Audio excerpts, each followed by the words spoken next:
Excellence, très honorable Mary Simon, gouverneur général du Canada, M. Whit Fraser, l'honorable Raymond Gagné, président du Sénat, chers collègues de la Cour suprême, juge en chef associé et juge, M. John Hannaford, greffier du Conseil privé, distingués invités et amis, bonsoir. Au nom de mes collègues, je suis ravi de vous accueillir dans ce magnifique immeuble patrimonial pour cette occasion bien spéciale. L'ouverture du Symposium juridique pour souligner le 150e anniversaire de la Cour suprême du Canada. Ce bâtiment n'est pas qu'un simple édifice art déco. C'est un témoin silencieux des débats de fond qui ont façonné notre pays depuis des générations. I would like to extend a warm welcome to our esteemed international guests, the Right Honorable Lord Robert John Reid, Chief Justice of the Supreme Court of the United Kingdom, the Right Honorable Donald O'Donnell, Chief Justice of the Supreme Court of Ireland, and Mrs. Mary Rose Binchai. Monsieur François Chet, Président du Tribunal fédéral suisse, the Honorable Kimberly Prost, from the International Criminal Court, Justice Joe Williams from the Supreme Court of New Zealand, and the Honorable Albie Sachs, former Justice of the Constitutional Court of South Africa, and Mrs. Vanessa September. Bienvenue également à vous tous, juristes du milieu universitaire et praticiens du droit, étudiants et journalistes, venus des quatre coins du pays. Cette soirée marque le début d'une conversation, au cours de laquelle nous nous pencherons sur l'évolution du rôle des tribunaux de dernière instance, sur la résilience des systèmes de justice dans le monde, ainsi que sur notre engagement commun à défendre la primauté du droit. Un dialogue nourri par le passé, mais tourné vers l'avenir. Il y a un peu plus de 2 ans, mes collègues et moi avons commencé à réfléchir à la manière dont nous allions souligner le 150e anniversaire de la Cour. Nous voulions que les activités commémoratives reflètent non seulement nos acquis, mais également l'évolution de notre institution. Il ne s'agit pas vraiment d'une fête, mais bien plus d'un moment de réflexion sur l'impact des cours suprêmes et constitutionnelles sur nos sociétés respectives. The story of how the Supreme Court came to be is a fascinating one. Unlike many other apex courts, we were not created with the constitution of the country. That left Prime Minister MacDonald with the task of convincing Parliament that the country required a final court of appeal. The debate was contentious. Provinces were uncertain about how this new court would settle issues that were important to them. It was Prime Minister Alexander Mackenzie who finally convinced his colleagues that it was time for Canada to have a final court of appeal.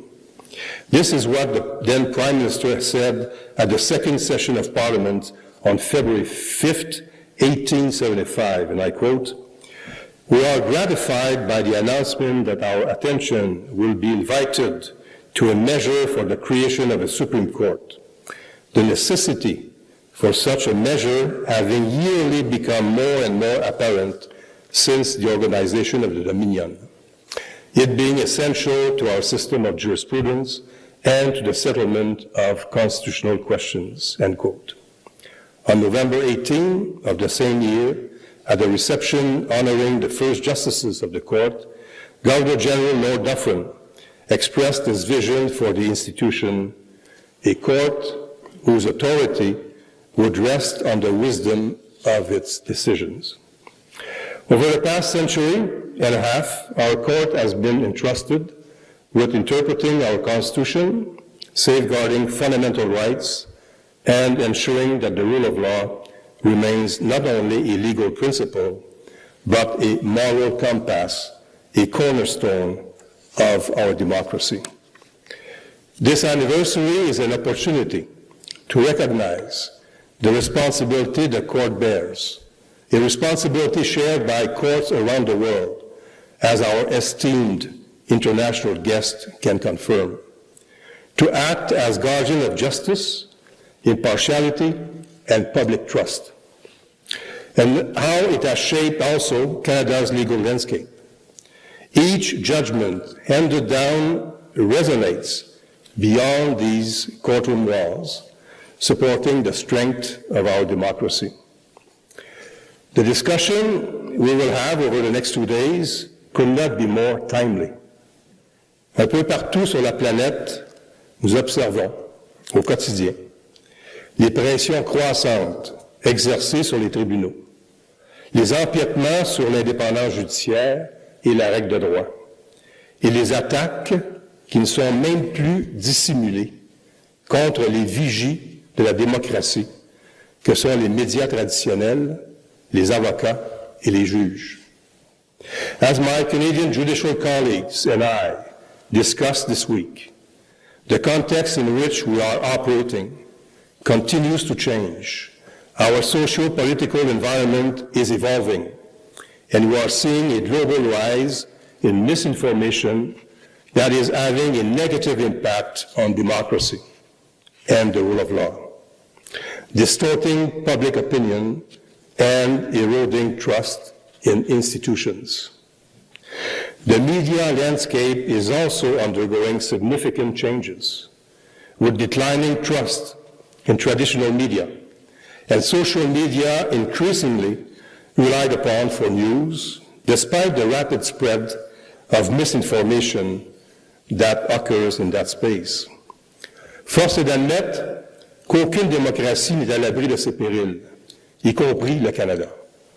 Nous devons rester vigilants dans la défense des valeurs qui guident les actions de la Cour depuis maintenant un siècle et demi. C'est une vigilance patiente, exigeante, mais indispensable. L'histoire nous enseigne également que des institutions solides, guidées par des processus décisionnels raisonnés, indépendants et transparents, sont capables de résister à ces attaques. Ces périls, autrefois limités aux régions éloignées, se retrouvent maintenant littéralement à nos portes et s'accroissent à un rythme inquiétant. As I like to say, no apex court in the world has the monopoly of wisdom and knowledge. It is more relevant than ever to learn from other jurisdictions about their best practices and share ours. This helps promote a strong and stable democracy. Countries around the world have drawn from Canada's legal traditions when shaping their own judicial systems.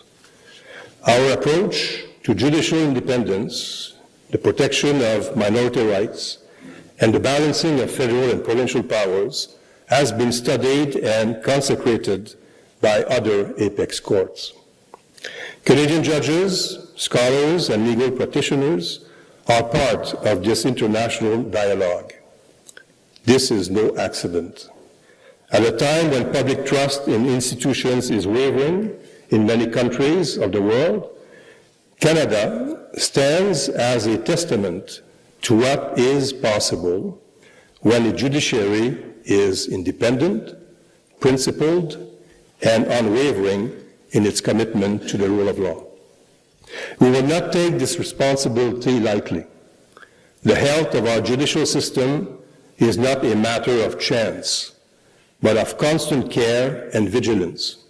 As we reflect on these challenges, we also recognize the immense privilege we have in upholding the values that others look to as a beacon of fairness and justice, a lighthouse in uncertain times.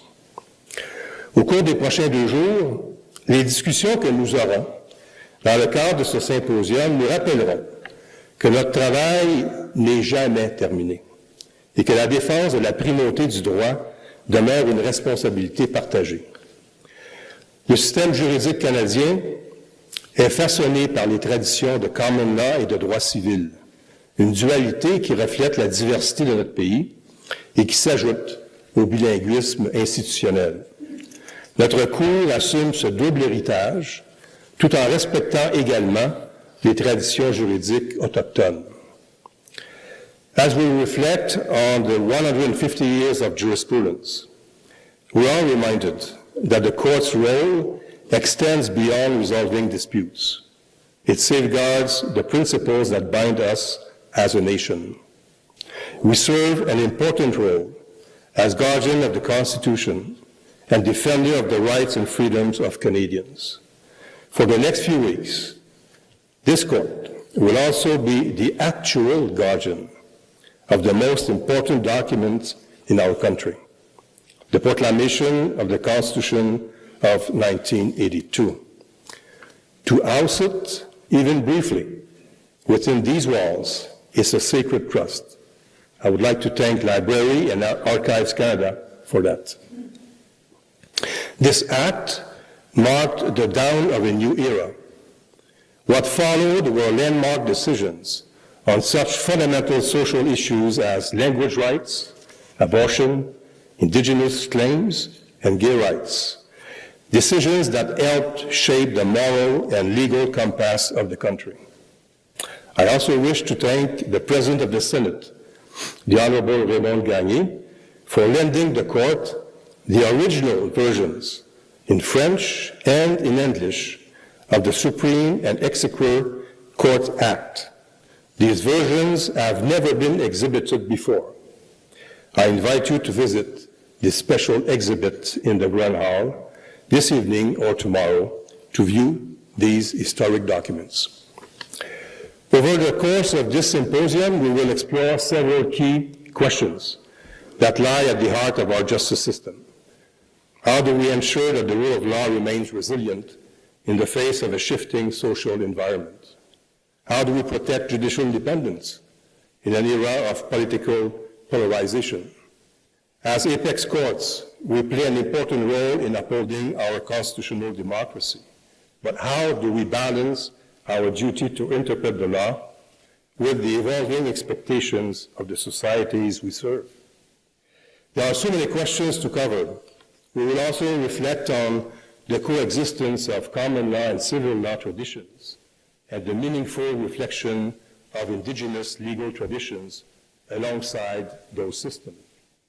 Canadian federalism and emerging questions such as technological change, globalization, and shifting societal values. Les questions que nous aborderons au cours de ce symposium ne sont pas abstraites. Ces questions sont au cœur des travaux de notre Cour et des tribunaux dans l'ensemble du Canada. Lors de nos discussions, d'autres voix enrichiront ces échanges en partageant une pléthore de perspectives et d'expériences. Je souhaite que nos discussions puissent non seulement accroître la compréhension de ces enjeux, mais également nous inspirer dans notre engagement commun envers la justice et la primauté du droit. We have the pleasure of being joined also by respected members of the media. Journalists play an important role in our society by explaining new laws, court decisions, and emerging trends in the justice system. Their work helps raise awareness of what goes on inside and outside our courts. They do a tremendous job, and I am grateful they could attend this symposium. They are the living expression of the open court principle. We are also joined by the two winners of our legal essay writing contest.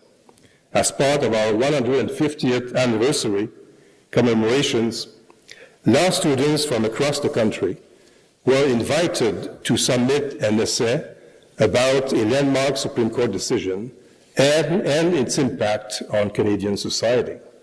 So congratulations to Anne-Lynn Argulescu from McGill University et Sandrine Couture de l'Université de Montréal. Bravo to both of you.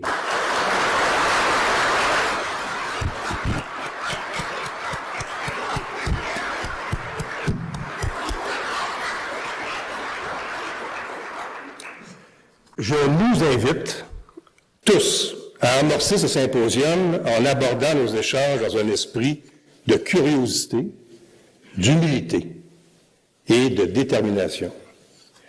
La voie à suivre n'est pas toujours évidente et les défis ne sont pas anodins. Mais ce qui nous unit est notre profonde conviction que l'État de droit et l'indépendance judiciaire ne sont pas que des principes théoriques, mais constituent la meilleure défense pour repousser la tyrannie et l'autocratie. Je vous remercie toutes et tous de votre présence, and I look forward to the conversations ahead. Thank you.